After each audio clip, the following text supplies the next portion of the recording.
اللہ تعالیٰ جل شانہ قیامت کے دن ہمارے وجود دوبارہ اٹھائے گا اور اپنے حضور بندوں کو کھڑا کرے گا اور ان سے سوال پوچھے گا۔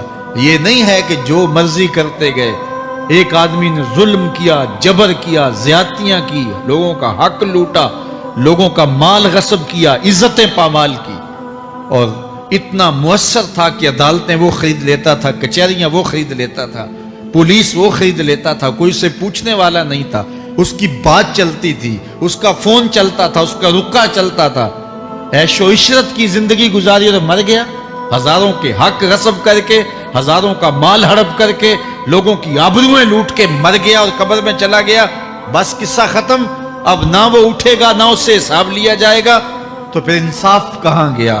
ایک عدالت ایسی ہونی چاہیے کہ جس عدالت میں اس کو بھی پکڑا جائے اور ٹکٹکی پہ باندھا جائے کہ دنیا پر تو کسی نے تجھے پکڑا نہیں، آ اس عدالت میں تیرے خلاف سلطانی گواہ بھی موجود ہیں اور تجھے گناہوں کا، جرم کا بدلہ بھی دیا جائے گا، اور منصف جو ہے وہ انصاف کرے اور ان مظلوموں کو کھڑا کیا جائے کہ دنیا پر تو تمہاری داد رسی کسی نے کی، اس دربار میں تمہاری پوری پوری داد رسی کی جائے گی۔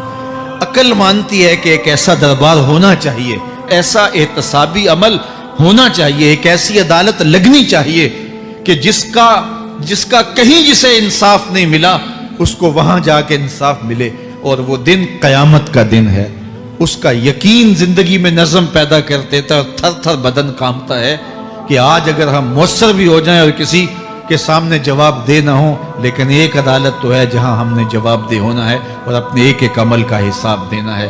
تو اللہ ارشاد فرماتا ہے کہ اس عدالت کے سامنے تم نے پیش ہونا ہے، تمہارے جوڑ جوڑ کو اللہ تعالیٰ دوبارہ کھڑا کرے گا اور اس کو دوبارہ تخلیق کرے گا اور پیدا کرے گا، اور تم دوبارہ کھڑے ہو جاؤ گے، اس کے حضور پیش ہوگے۔ بل یرید الانسان لیفجر امامہ، بلکہ آدمی چاہتا ہے کہ اس کی نگاہ کے سامنے بدی کرے۔ استغفر اللہ۔ یہ ایک ظالم کافر تھا، وہ حضور کی خدمت میں آیا، کہنے لگا میں نہیں مانتا قیامت آئے گی۔ حضور نے اس کو دلائل دیے، تو جب دلائل کے سامنے بے بس ہو گیا تو کہنے لگا کہ جس قیامت کی آپ بات کرتے ہیں وہ قیامت آ بھی گئی تو میں نہیں مانوں گا۔ اللہ اکبر۔ تو وہ انکار کرنے والوں کی انتہا ہوتی ہے، اور ذرا دیکھیے وہ کیا بول رہا ہے، بل یرید الانسان لیفجر امامہ۔ اس کی سرکشی دیکھیے، اس کا تمرد دیکھیے۔ وہ کہتا ہے اچھا اگر قیامت قائم ہوئی تو یہ گناہ، یہ جرم، یہ بدی، یہ بدکاریاں، یہ ظلم جو میں کرتا ہوں، یہ بدکاریاں رب کے سامنے کروں گا۔ کیسی ڈٹائی ہے، مذاق اڑاتا ہے، تمسخر اڑاتا ہے آخرت کا۔ کہتا ہے جو بدیوں کا کاروبار میں نے گرم کیا ہے، جو بدکاریاں میری زندگی کا معمول ہیں، جو دادے عیش دیتا ہوں، جو عزتوں کو پامال کرتا ہوں، جو غریبوں کے پنجے توڑتا ہوں، جو لوگوں کا حق غصب کرتا ہوں، جو برائیاں کرتا ہوں، اگر قیامت قائم بھی ہو گئی تو میں یہ سارے جرم رب کے سامنے کروں گا، پھر وہ مجھے پکڑ کے دکھائے۔ اللہ اکبر۔ یسأل ایان یوم القیامہ۔ پھر پوچھتا ہے اچھا قیامت کب آئے گی؟ یہ تمسخر کے طور پہ پوچھتا ہے، لاؤ نہ قیامت، کب آئے گی قیامت؟ میں جرم رب کے سامنے کرنا چاہتا ہوں۔ اللہ اکبر۔ اب جواب سنیے۔ اب لفظوں کا ترجمہ اس زور سے کیا ہی نہیں جا سکتا جس زور کے لفظ ہیں۔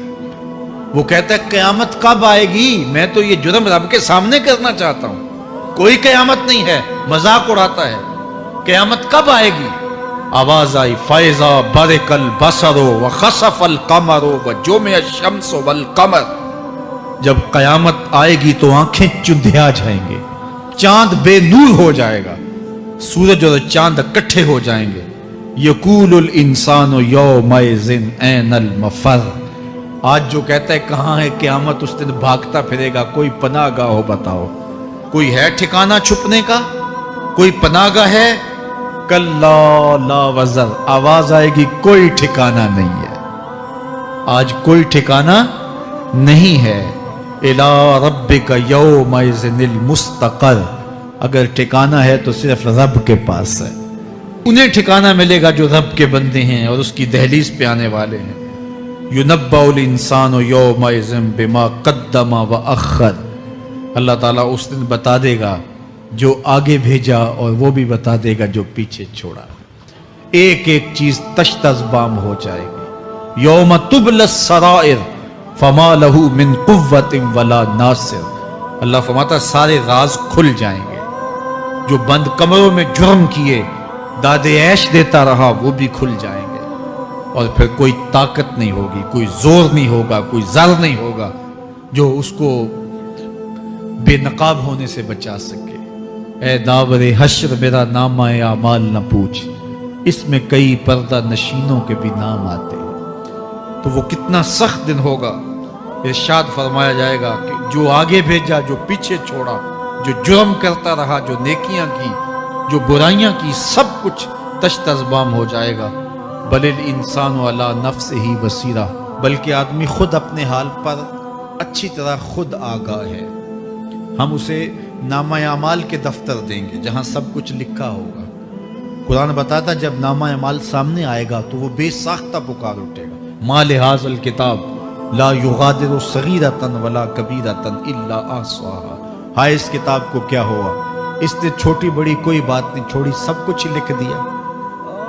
نامہ اعمال سامنے ہوں گے, زمین بولے گی, ہاتھ پاؤں بولیں گے, فرشتے بولیں گے, کرامن کاتبین بتائیں گے یہ کیا کیا جرم کرتا رہا, کیا کیا گناہ کرتا رہا. تو اس دن ہر شے سامنے آ جائے گی. تو یہ تو ثبوت ہوں گے ہی ہوں گے, لیکن اللہ فرماتا ہے ثبوت تو اپنی جگہ, لیکن بل الانسان علی نفسہ بصیرہ. کیا انسان کو خود نہیں پتا کہ وہ کہاں کھڑا ہے؟ اس کو اپنے جرائم کی فہرست خود یاد ہے, اس کے ضمیر پہ خود اس کا بوجھ موجود ہے.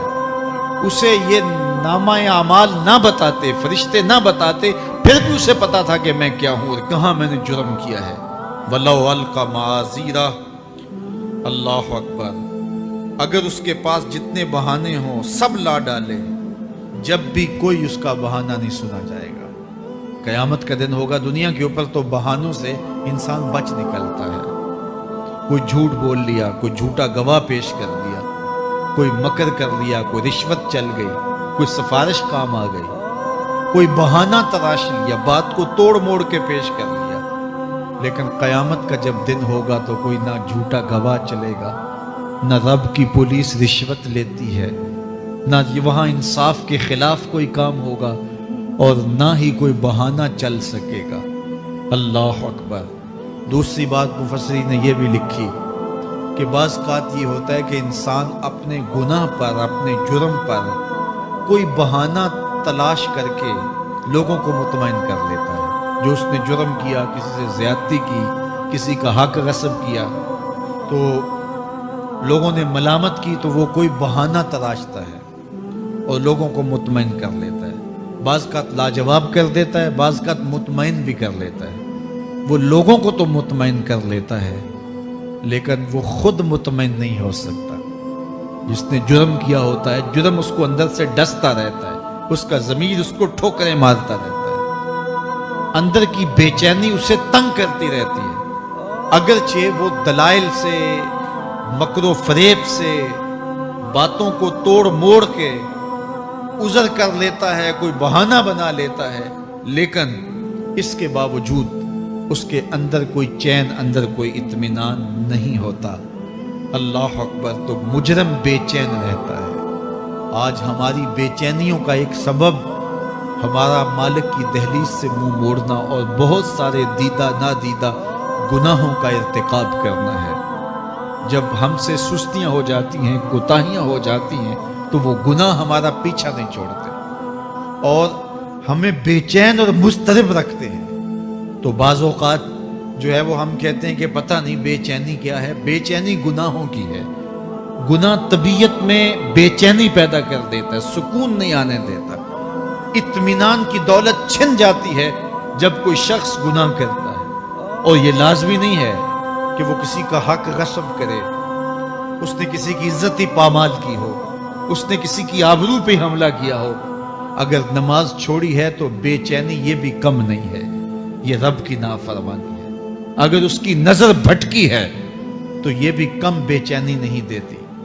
اگر اس کا خیال بہکا ہے, اس نے زبان سے کسی کو دکھ دیا ہے, اس نے کسی کے لیے سب و شتم کا انداز اختیار کیا ہے, گالی گلوچ کا رنگ اختیار کیا ہے, تو پھر کیا ہوا کہ یہ بے چینی اندر کو توڑتی رہتی ہے. انسان چلتا پھرتا ہے لیکن اسے طمانیت نہیں ملتی، اسے سکون نہیں ملتا. سکون کب ملے گا؟ سکون تب ملتا ہے جب کسی سے زیادتی کی ہو تو اس سے جا کے معافی مانگ لی جائے، اور اس لجاجت کے ساتھ معافی مانگی جائے کہ وہ مجبور ہو جائے معاف کرنے پہ، تو پھر اندر طمانیت اتر جاتی ہے. اگر رب کی نافرمانیاں کی ہیں تو لیلۃ القدر کے دامن میں اس سے معافی مانگ لو، اتنی لجاجت سے معافی مانگو، اس قدر رو کے معافی مانگو، ترلے منت پہ اتر آؤ، ہاتھ جوڑو، آنسو بہاؤ، چیخو، چلاؤ، رو، اس کی دہلیز سے لپٹ جاؤ، اس سے اپنے گناہوں کی معذرت کرو. جب مالک نے معاف کر دیا اندر کی ساری بے چینیاں مٹ جائیں گی، دل کو قرار مل جائے گا، دل کو تسکین نصیب ہوگی. تسکین اس کی دہلیز سے تمہیں ملے گی، یہ اندر سے پھوٹتی ہے، باہر سے نہیں آتی ہے. تسکین کے قافلے اندر ہی اترتے ہیں، اندر سے اس کے سوتے پھوٹتے ہیں، اس کے چشمے پھوٹتے ہیں. ہم باہر سے ڈھونڈتے ہیں، باہر سے تسکین نہیں ملتی، یہ اندر سے آئے گی. اس لیے اس دل کے اوپر لگے ہوئے میل کچیل کو، غلاظت کو دور کر لو اور کھرچ دو دل کے اوپر پڑے ہوئے جتنے بھی زنگ ہیں. تو پھر نتیجہ کیا ہوگا؟ دل ستھرا ہوگا، مصفا ہوگا، مزکا ہوگا، تو پھر دل پر نور ہوگا، تو پھر آپ کو زندگی گزارنے کا لطف اور سرور اور مزہ آنے لگ جائے گا. تو انسان جب دلیلیں تراشتا ہے اس سے بعض اوقات اپنے آپ کو بھی مطمئن کرنے کی کوشش کرتا ہے، اوروں کو بھی مطمئن کر لیتا ہے، لیکن حقیقت میں اطمینان نہیں ہوتا، وہ بے چینی ہوتی ہے. تو اللہ تعالیٰ جل شانہ اس کہانی کو بیان کرتے ہوئے ایک اور مضمون کو بیان کیا، اور یہ بالکل درمیان میں جملہ معترضہ کے طور پہ جو ہے وہ نظر آ رہا ہے کہ بات تو چل رہی ہے، تو اچانک اللہ اپنے محبوب سے مخاطبہ فرماتا ہے، کیا ارشاد کرتا ہے؟ لا تحرک بہ لسانک لتعجل بہ. تو یہ اچانک بات کیوں آ گئی؟ اصل بات یہ تھی کہ جب وحی نازل ہوتی تو آقا کریم علیہ السلام ہمہ تن گوش ہو کے اس وحی کو سنتے، پھر اس کو محفوظ کرنے کی فکر ہوتی کہ جو میں نے سنا ہے وہ اچھی طرح مجھے یاد ہو جائے. اور پھر آقا کریم علیہ السلام کی تیسری فکر یہ ہوتی کہ اس کے جو معارف ہیں، اسرار ہیں، اور اس کے جو ثمرات ہیں، اس کی جو تفصیلات اور نکلنے والے اس کے نتائج ہیں، وہ بھی اچھی طرح جو ہے وہ میں سمجھ پاؤں. تو یہ تین مشقتیں بیک وقت حضور گوارا کر رہے ہوتے.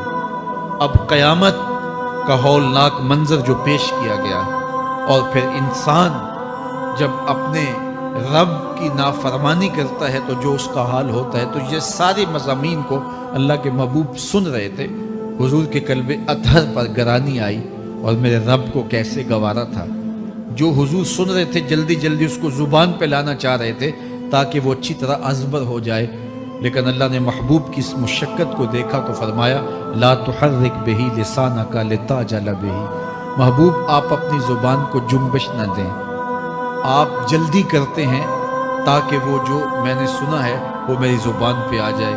ان علینا جمعہ و قرآن، یہ ہمارے اوپر ہے، ہم آپ کے دل میں جمع بھی کریں گے. جو آپ کو سکھایا ہے وہ آپ کو یاد بھی رہے گا، وہ آپ بھول نہیں سکیں گے. فَإِذَا قَرَأْنَاهُ فَاتَّبِعْ قُرْآنَهُ، اور جب ہم پڑھ لیں تو پھر اس کے بعد آپ اس کو دہرائیں پڑھیں. ثُمَّ إِنَّ عَلَيْنَا بَيَانَهُ، پھر اس کی تفصیل بھی ہمارے ذمہ ہے، اس کا بیان بھی ہمارے ذمہ ہے. اس سے وہ لوگ جو حجیت حدیث کا انکار کرتے ہیں اور پھر وہ کہتے ہیں کہ نہیں بس قرآن مجید کی آیات ہی ہیں، اس کے علاوہ اور کچھ نہیں ہے، وہ من اللہ نہیں ہے، تو یہاں غور کرنا ہے. ثم ان علینا بیانہ فرمایا گیا، پھر ہمارے اوپر ہے اس کا بیان جو آپ کو ہم القا کریں. اور آقا کریم نے فرمایا، سنن نسائی کی روایت ہے، انما اوتیت القرآن ومثلہ معہ، مجھے قرآن دیا گیا اور قرآن جتنے اور علوم بھی میرے سینے میں رکھے گئے. تو صرف قرآن ہی نہیں اتارا گیا حضور کے سینے میں، حضور کے سینے میں بہت کچھ نازل کیا. حضور کا سینہ گنجینہ ہے اسرار و معانی کا، اور اللہ تعالیٰ جل شانہ نے اپنے محبوب کو بہت کچھ عطا کیا. یہ بیان کرنے کے بعد فرمایا کلا بل تحبون العاجلہ وتذرون الآخرہ. اللہ اکبر. کوئی نہیں بلکہ یہ جو تم لوگ ہو اے کافرو، تم اس چیز کو پسند کرتے ہو جو بالکل نقد ہے، جو جلد ملنے والی ہے۔ دنیا کا سودا نقد ہے، دنیا کے نفع نقد ہیں، دنیا کی لذات نقد ہیں۔ شیطان کہتا ہے اب چوری کرو اب مال آئے گا، اب زنا کرو اب لذت ملے گی، اب ڈاکہ کرو اب امیر ہو جاؤ۔ تو دنیا کے سودے نقد ہیں اور آخرت کے وعدے ادھار ہیں۔